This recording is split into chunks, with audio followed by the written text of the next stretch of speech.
Venezuela, but can I just first ask, the help of the president's always news. Your voice sounds a little rough. Are you feeling all right? I feel great. I was shouting at people because they were stupid about something having to do with trade in a country, and I straightened it out. But I blew my stack at these people. Well, it sounds like there's a follow-up there, but can I ask you about Venezuela? You suggested... Sounds as the what? It sounds like there's a follow-up there, but can I ask you about I Venezuela? thought you said there was a polyp. And I said, I don't want to hear that.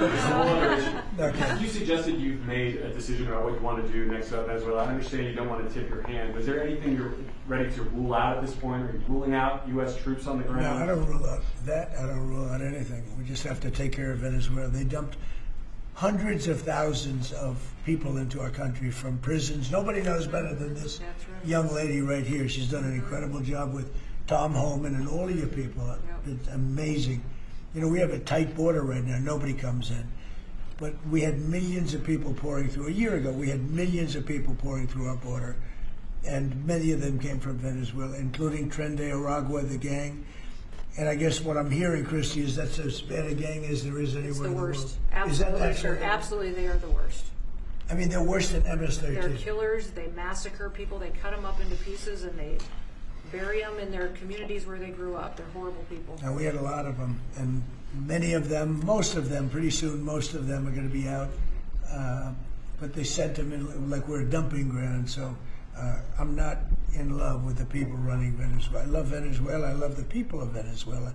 But what they've done to this country, and I really say this, what Biden and the Democrats have done to this country can never, ever be forgotten. You suggested Maduro wants to talk. Are you prepared to speak with him directly? Would you commit to doing that before you order strikes? Yeah, I probably would talk to him. Yeah, I talk to everybody. Mr. President, Go ahead, follow please. up on Garrett. Was that who you were Please, referring go ahead. to? Was that India? Rebecca Zuckel with Blaze News. So, in a recent interview, you had made some remarks about H-1B visas. You said what? about H-1B visas. Yeah. You said that there were certain talents that Americans needed to outsource to foreign workers. Could you clarify? Until maybe? they learn that, yeah. Like, for instance, if you're going to be making chips, we don't make chips too much here anymore, but we are going to be in a period of a year. We're going to have a big portion of the chip market. But we have to train our people how to make chips because we didn't do it. We used to do it, and then foolishly we lost that business to Taiwan. Very, very foolishly, because if they had a president that thought like I did, they would not have let that happen.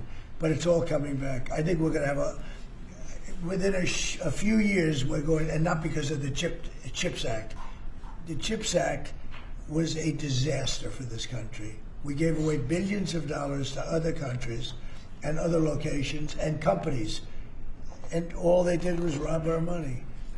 But because of tariffs, the chips are coming back. Chip makers are all coming back.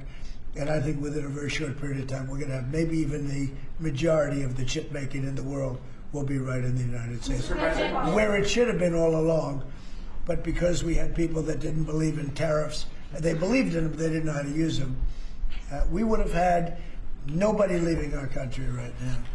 And instead, you have almost 100% of the chips are made in Taiwan. It's so disgraceful. The good news is it's all coming back. Yeah, please. Mr. President, the Mr. gentleman in President. the back. Thank you, Mr. President. I wanted to just follow up on Venezuela.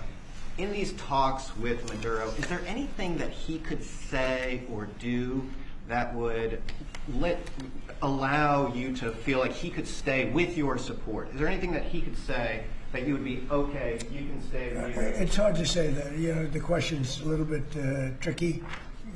I don't think it was meant to be tricky. It's just that, look, he's done tremendous damage to our country, primarily because of drugs, but really because we have that problem with other countries too.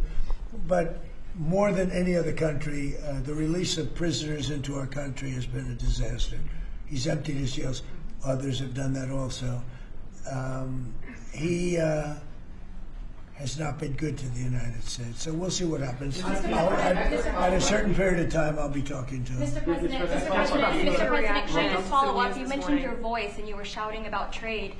Which country in particular upset you? Was it India? No. A country wanted to try and renegotiate the terms of their trade deal, and I wasn't happy about it. Well, which country was it? People want to know. Why would I say that to you? I can't believe it.